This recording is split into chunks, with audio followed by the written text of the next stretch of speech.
Welcome to America's Top Rebbetzins. And the merit of this class, may Hashem bring all the hostages back home, watch over all the Jewish people, and give enormous strength to the IDF soldiers, including Eitan Hayim ben Hayim Miriam, Eitan Daniel ben Miriam Rivka, Eitan Moshe ben Rachahana, and Eitan Noam ben Miriam.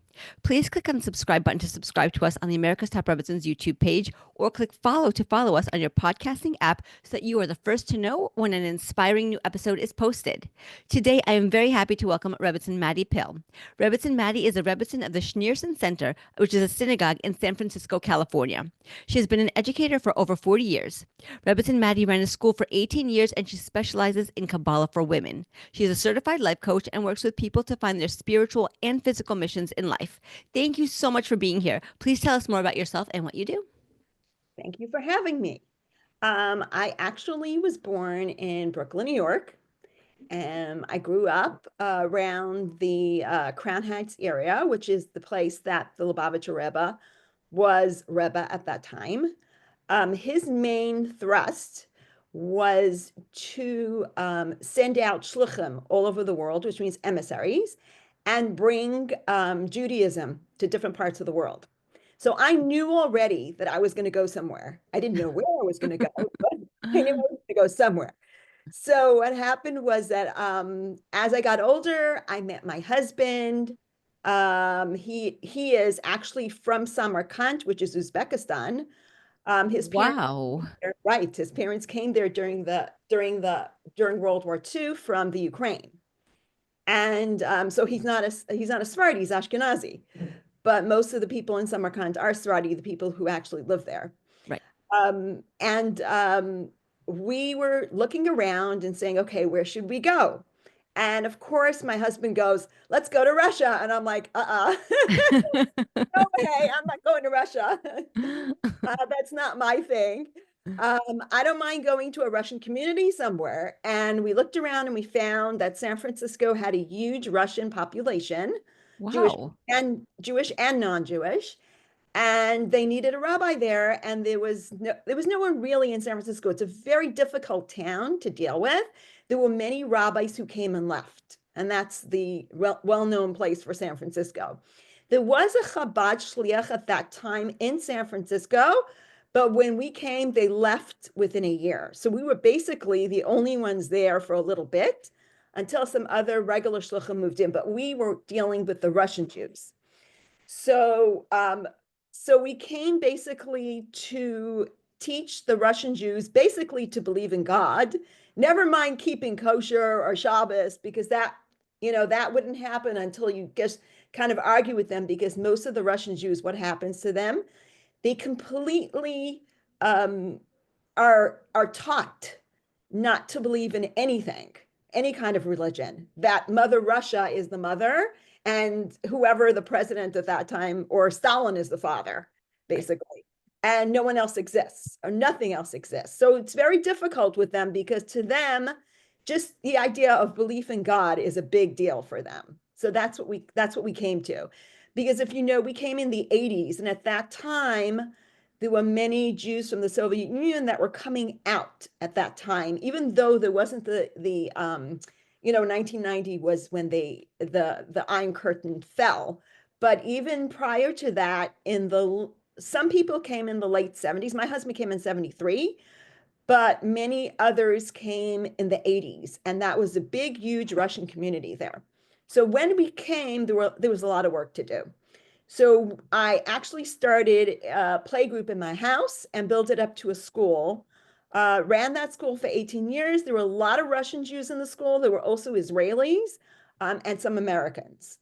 But I did continue always to give classes for adults, because that was my passion.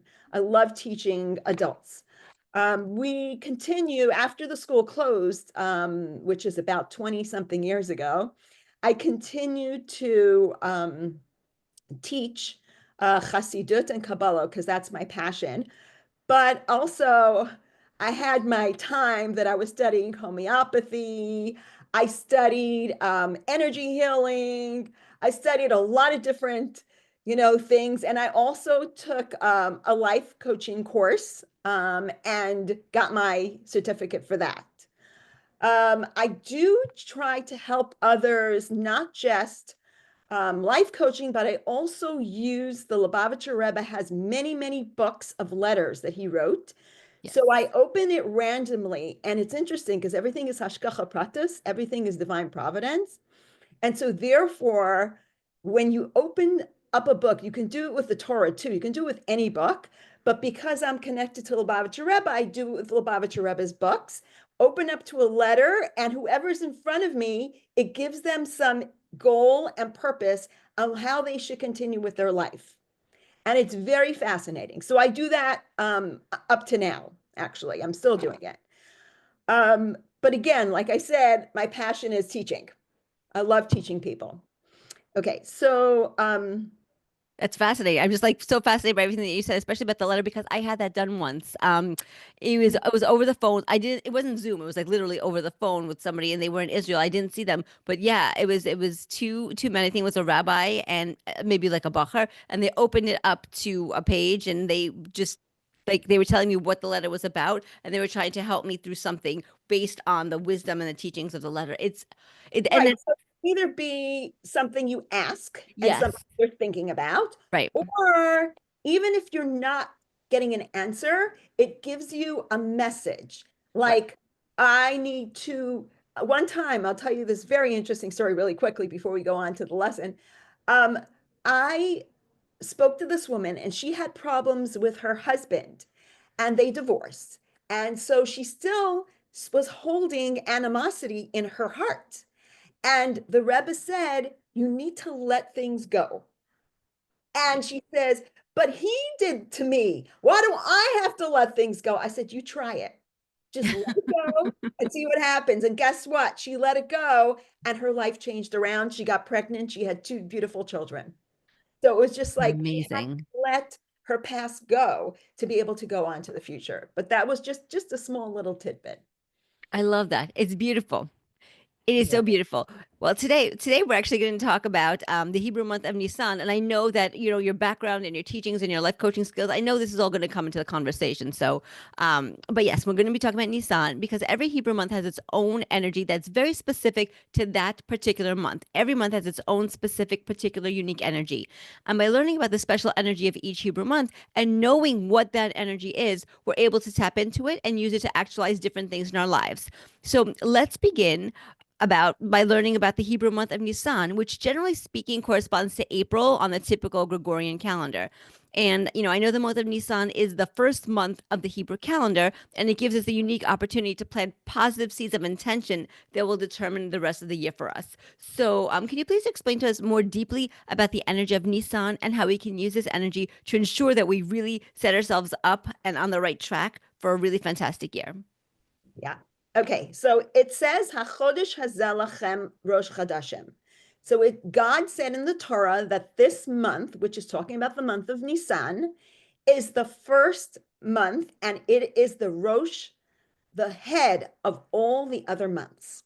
So we see that the Nisan energy is the beginnings and growth. It's the start of a new year. Now we know that Tishrei is also Rosh Hashanah. And we see Nisan is also the beginning of the months. So Rosh Hashanah is the time that we have to do something for God. We pray to God, we make a sukkah, we dance for God on Simchat Torah. So that month is all about me to my God. Now, the month of Nisan starts with the story of the Jewish people going out of Egypt. So what is that trying to say? We're starting with a newness. This is a new month, and God is doing things for us in this month, whereas Tishrei is we are doing for God. So those are the differences. And that's why this month, the whole energy of the month is growth, beginning. A nation is growing. We start with going out of Egypt. This is our beginnings, our very beginnings. And if you take a seed, an example would be take a seed and you plant the seed, what happens to the seed? It decays. Grows. Hmm. It decays first. Hmm. First, it has to decay, and then it starts to grow. It cannot grow without decaying first. And that is the beginning of the Jewish nation. They first had to go through Egypt. They had to work hard and do something that is difficult in their lives. And then God said, okay, now it's time for you to grow. They couldn't grow without the decay first.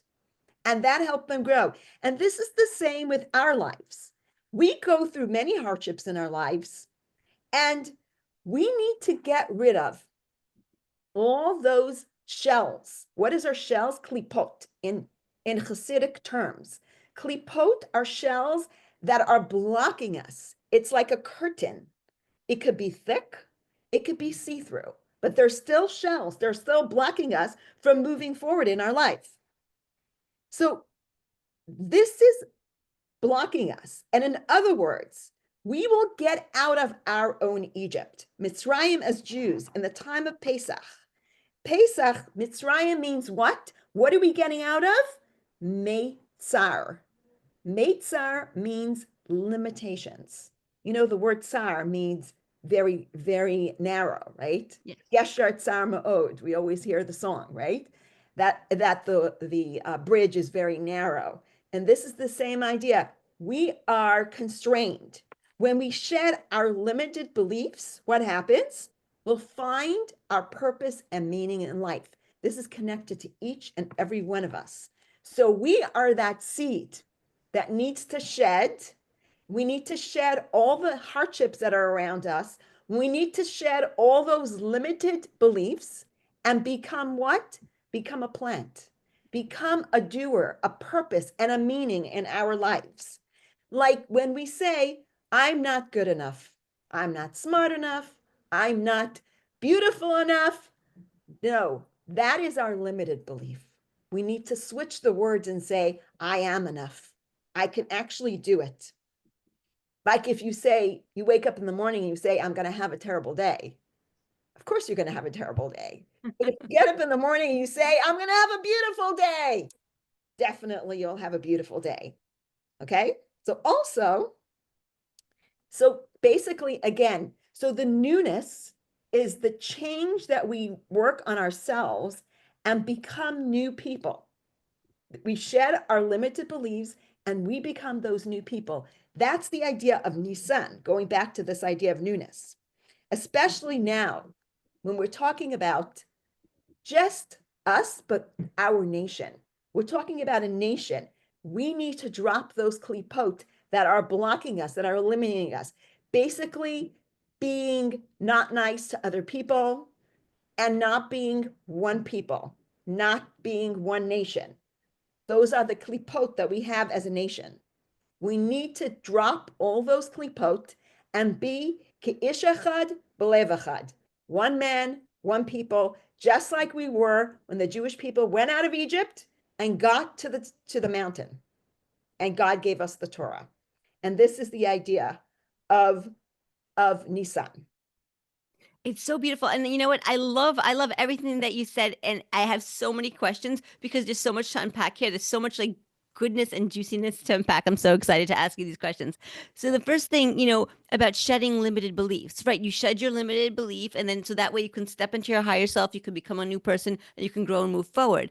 But that is so hard. Like, practically speaking, how can somebody shed their limited beliefs? They can think, limited beliefs, they range and they're different from everybody.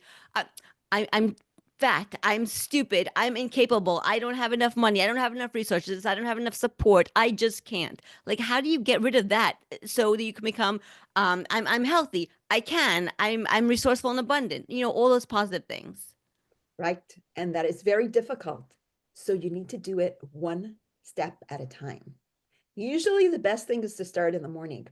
When you say your Moda Ani in the morning, it says Moda Ani lefanecha. Here, I thank God before me for giving me a new chance. This is the newness again. Talking about newness, this is the newness of the day. Every day we have newness. And then at the end it says, B'cham l'raba emunasecha, that God has faith in me. It doesn't mean that we have faith in God. It means emunatecha means God has faith in me.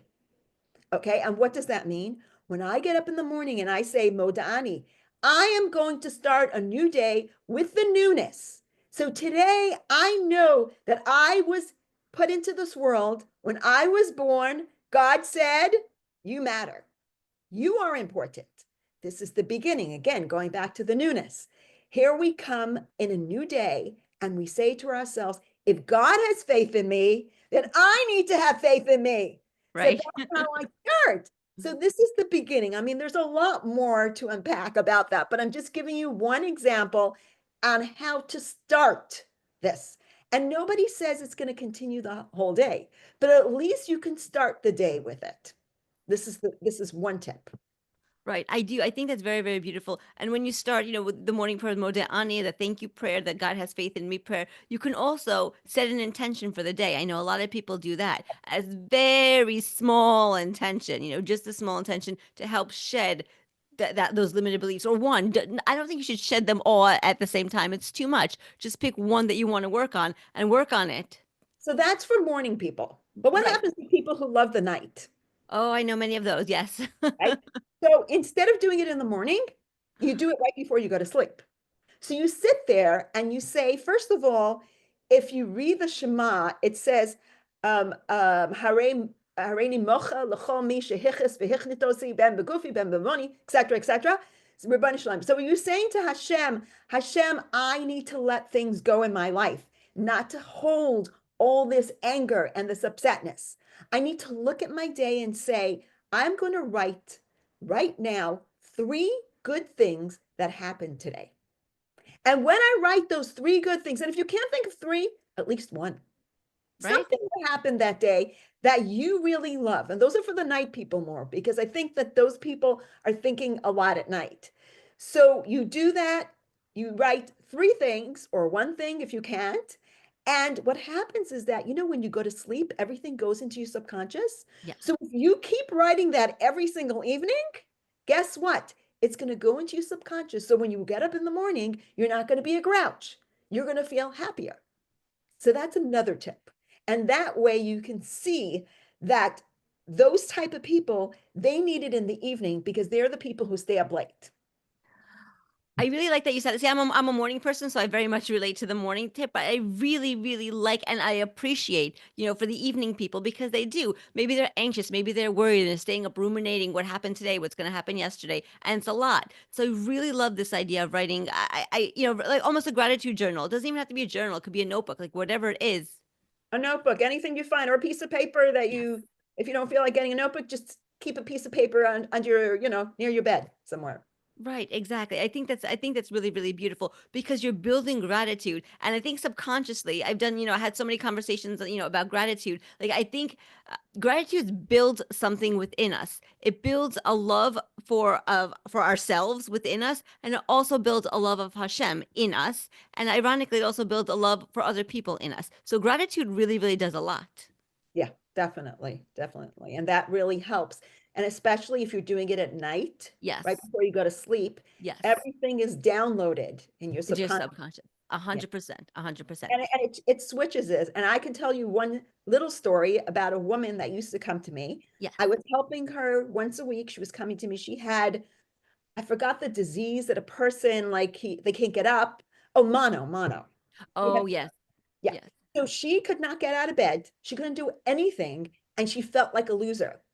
Oh. And so I told her this. I said, take 3 things that happened to you that day and write it down. And you know what? She came back a few weeks later and she says, Mattie, I can't believe it.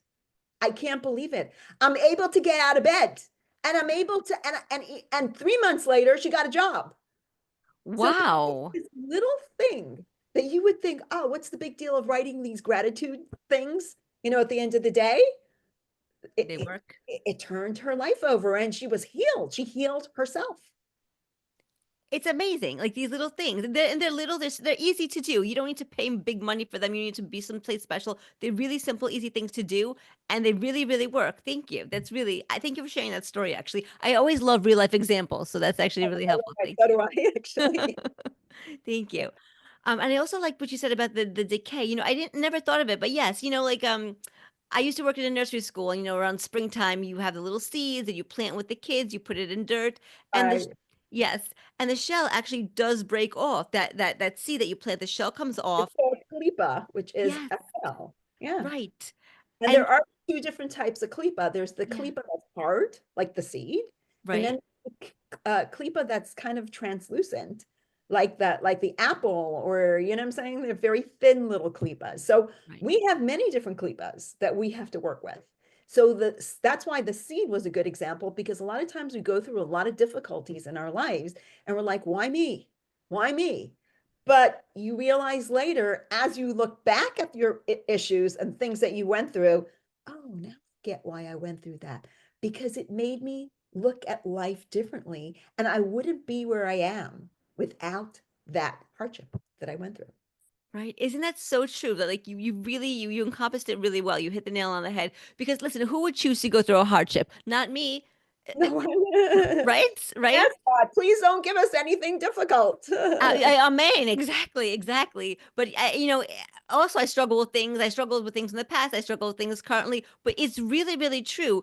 Those struggles that you go through, they make you stronger. They make you grow in such a way that you're more equipped to handle what comes down the line. You have no idea what's going to be tomorrow in 5 years, but what you're going through now prepares you for that. Even though you don't know exactly what, you don't know exactly how, but it's as many people said to me, it's not happening to you, it's happening for you. It's a Yeah, really, really, really an that's interesting that's great. concept. Yeah, yeah, I like that. Yeah. Yes. So, So I'm sorry, did you want to say one more thing? Go ahead. Go ahead. and then I just wanted to kind of bring that into the idea of you're saying about hardships, but then we go to the other extreme of miracles. Right, And that's what I was going to say to you. Yes, exactly. Because I understand the Nissan is also the month that, of but please hit miracles. one, and Yes. then we'll talk about it. Go ahead. Yeah. Ask, you want to ask? Yeah, no, no. I just want to see if you can please tell us more about that, about the miracle aspect of the month of Nissan. Okay, so Nissan itself, if you look at the letters of Nissan, it has two nuns. Right. Okay. And the word looks like nace, nun and a samach. Hmm. Looks like nace, which means miracle. And it has two nuns.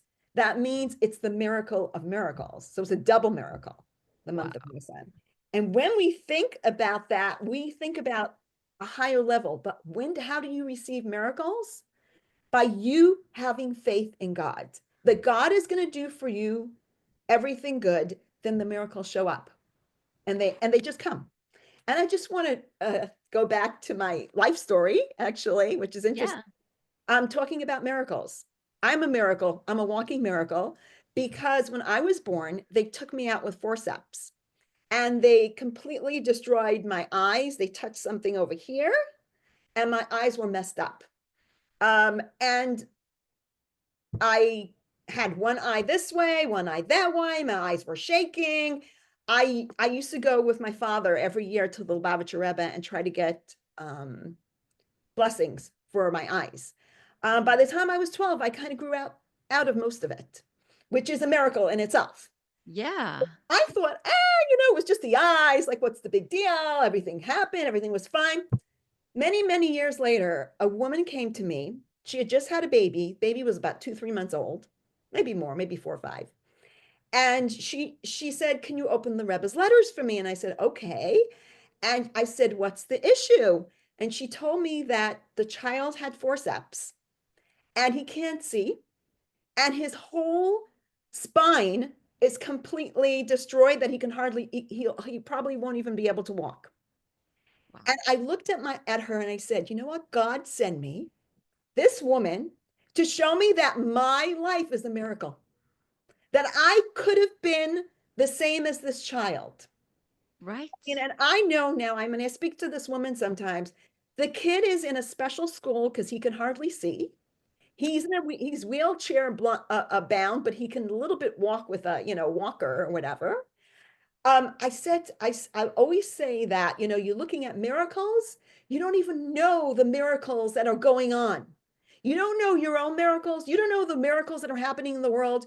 We understand that in the world, what happened just not long ago with the bus bombings.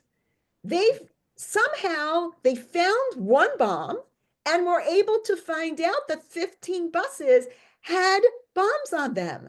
And they prevented an amazing, thing. This is miracle of miracles. The month of Nisan is the, how do you say, the root of the idea of miracles, which last not only for that moment, but throughout the whole entire year. It brings all the miracles out. I mean, we also see all the missiles in Israel, right? That were coming in, especially the Iranian ones, which we thought for sure will hit someone. What are you going to say? The Iron Dome? How many did they catch? And you know, and David Sling, how many did they catch? Not too many. These are the miracles of miracles that the month of Nisan brings out for us. Wow. And it brings over to the whole year. Right. So that I was actually going to ask you about that because I heard somewhere, and maybe I heard wrong, but I just want to run it by you. So like when you start the month of Nissan, like that very first week of Nissan, you know, like Sunday, Monday, Tuesday, every day, does that correspond like to the rest of the year, like Sunday? You know what I'm talking about? So yes, Okay. so the first 12 days of Nisan, Yes. Yes. first 12 days of Nisan, each day corresponds to a different month. So Right. you're 100% right that each of those days goes over to the whole year. And so therefore, all those miracles that are happening in Nisan are going over, continuing on to the rest of the year. Right. Through It's all the months, right? basically, again, Rosh Chodashim, the head of the year, the head of the months, not the year, the head of the months. The head of the year is Rosh Hashanah, but the head of the months is Nisan. So each month is something special going all the way around, all the way to Adar, which is where we are coming right into, Right. which is supposed to be the month of happiness. And Right. so therefore, the miracles that happen in Adar are the hidden miracles, but they bring happiness. The miracles in Nisan are the open miracles. So there's two different types of Um, miracles. So I'm saying it goes around the whole year and comes back to Adar to be coming back to Nisan again. So here we have the hidden miracles, then going into the open miracles, which right. The is hidden miracles of Adar, and then going right into the open miracles of Nissan, which is the month following Adar. right, right. So I'm saying it goes all the way around. It's like a circle. It's a spiral. Everything in life is a spiral. So when you're talking about the miracles of the month of Nisan, think about a spiral. So every year, we're not just going around the year, but we're going a little higher, right? As a Right. spiral. So we Right. go higher and higher and higher. And every year we're getting closer to the times of Mashiach, but we are going in a spiral. So each year that we come into the month of Nisan, we have to remember beginnings and miracles and know that every year it becomes higher and higher. And it's not the same miracles and it's not the same beginnings. We need to add to it. We need to do something more to make it stronger. I really like that. And so, right, because I heard you know, about the concept of the spiral, and I always was wondering, okay, so what's at the top of the spiral? But I think you're telling us like Moshiach, like the coming of Moshiach is really at the top of the spiral. That's the top of the spiral, of course, because that's where we're heading. Right, right, exactly. Okay, that's very good. I hope it comes soon today. Amen. Amen. I agree. So now like every month has its own special properties and characteristics. Right. So I want to see maybe you could talk a little bit about the characteristics of Nisan, like the constellation and other characteristics. Okay, so it's Aries. Okay, Okay. everybody knows what Aries is, but you know the part of Aries, I think it's as a ram or something, but Hmm. it's the same family as a lamb. Okay, the Right. lamb and the sheep. And what happened when the Jewish people were in Egypt? God told them to take a lamb and put it onto their bedpost and leave it there for 4 days. Could you imagine what kind of sacrifice the people had at that time? Do you know that the lamb was the avodah zarah, the idol worship of Egypt? And so therefore, it's just amazing that they were able to do that, to take this specific lamb, tie it to their beds, leave it there for 4 days, and shecht it, meaning kill it, basically. You know, kill it in the right proper way, but actually kill it and eat it. I mean, that was very hard to do. So what do we learn from this? We're talking about idols, right? The Right. lamb here was the idol. Hmm. We're talking about idols. What about our idols? Do we have idols too? Yes. We do. We have many idols. What do we worship? Okay, one of the things we worship is That's the phone, okay, or Right. the computer. We keep Technology, referencing right. that. We keep looking at it, but it doesn't mean that you shouldn't have a phone. It means the opposite. You should take all that. This is what Lubavitcher Rebbe always said, that technology is there for two purposes. One, to have like an idol, and the other one, to use it properly. So how do we use the phone properly? We find classes on the phone. We also listen to podcasts like your podcast. We do things that will take this avodah zarah, this worshiping in idols, and elevate it, just like the Jews took the lamb and tied it to the door, to the post, to use it for a mitzvah, for the carbon Pesach, for the sacrifice of the Passover Paschal lamb. I And really like that. You're taking something, right? Because I remember learning the concept. Nothing is good or bad just by existing. You either, you could make it bad or you can make it good, whatever it is. So this is very, very interesting because you're applying this concept to idols, which I think is so fascinating. Because yes, so the lamb was an idol in Egypt, and yeah, definitely technology is one of the major ones, one of the major idols that we have today. And I love it. I love the way that you say to use it for holy purposes. I do the same thing. Like I'm always like, there's a shirin that I listen to online. Either I call in or on Torah anytime or podcast or things like that. I think it's so beautiful rather than like endlessly scrolling. I think it's really, really, it's really, really beneficial when you can find something that could be as toxic as technology and learn to use it to elevate and to lift yourself up. I think it's really, really beautiful. right, and you don't need to use. Actually, it's interesting. You don't need to have Sfarim in your house as much as you can just go on the internet and you find everything there. Right. That's Yeah. right. You don't That's have, like, I used to have to like read straight from the book for hours and hours to prepare a class. Now I just go on the internet and I scroll, okay, I like this, I like this, I like this, and you just kind of put it together. It's great. right. Google, right. Right here. Yeah, Google, exactly. It is so funny. So I also recently learned that in addition to the constellation, each Hebrew month has certain Hebrew letters that are associated with it. Which Hebrew letters are associated with Nisan? So Nissan is the letter Hey. Okay. Hey is the beginning of speech, right? Hey is the beginning of speech. And what is Pesach? Connecting it to Pesach, because Pesach is in the same month. Pesach, speech in exile. My speech is in exile. This is the idea of Pesach. Okay. And it says also that taking this idea of hey, we're saying, first of all, that God created the world with the letter hey, because it's the beginning of speech, because it says, let there be light, right? God was saying 10 different sayings, but the first letter that brings speech is the letter hey, because everything we say starts with the breath. And it's also within us. It says, Vayipach ba'apav nishmas chayim. God breathed into us the breath of life. This was the letter hey. He breathed it right into us. So God created us and the whole world with the letter hey. God wants us to tap in to that, to our godly soul, to be able to connect to that hey within us. So how do we do that? Good Practically, question. okay? Practically, how do we connect to God, to our godly soul? By prayer. It's like a meditation. We, every single day, we say verses of Psuke de Zimra, which is what?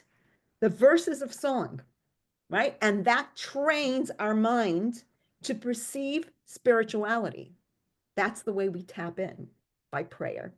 Every single day, when you pray to God, you're tapping into something more spiritual. And by tapping into that spirituality, we tap into our godly soul, which is the letter hey, which Right. was blown into us.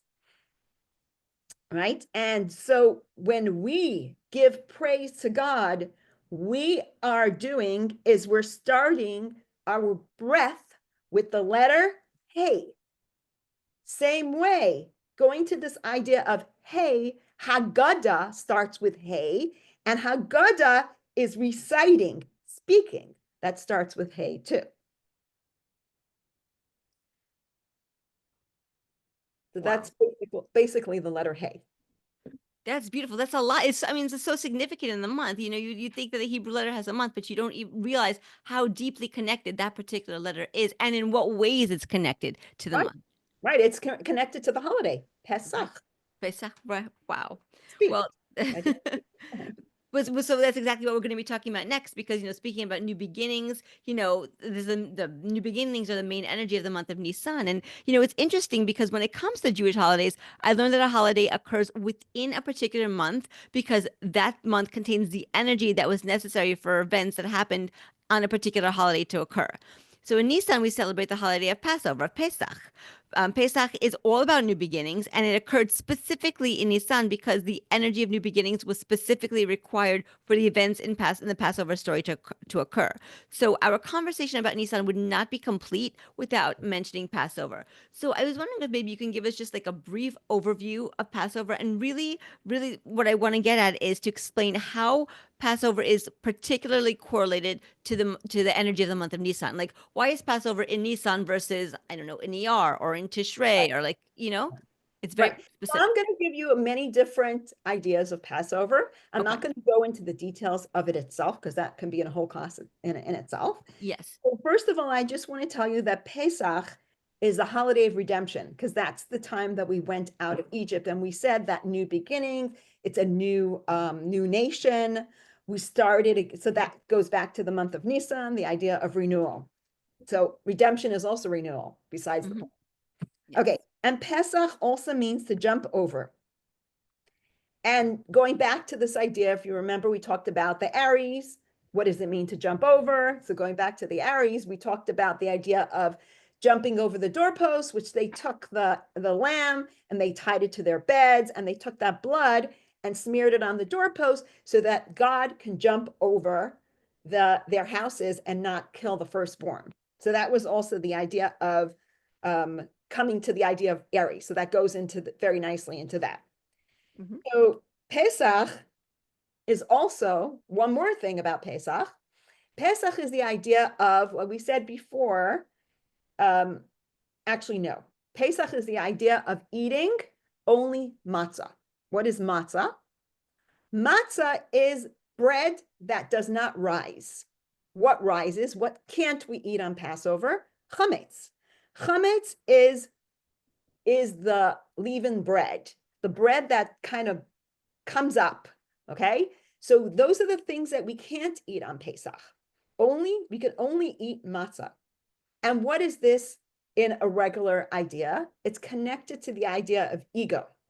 Okay. Chametz is your ego is inflated. That means that you can't get past your klippah, right? Because your ego is inflated. So going back to that idea of klippah meaning the shell, right? We're going back to the idea of the shell again, meaning that we can't get past that klippah because we are under chametz.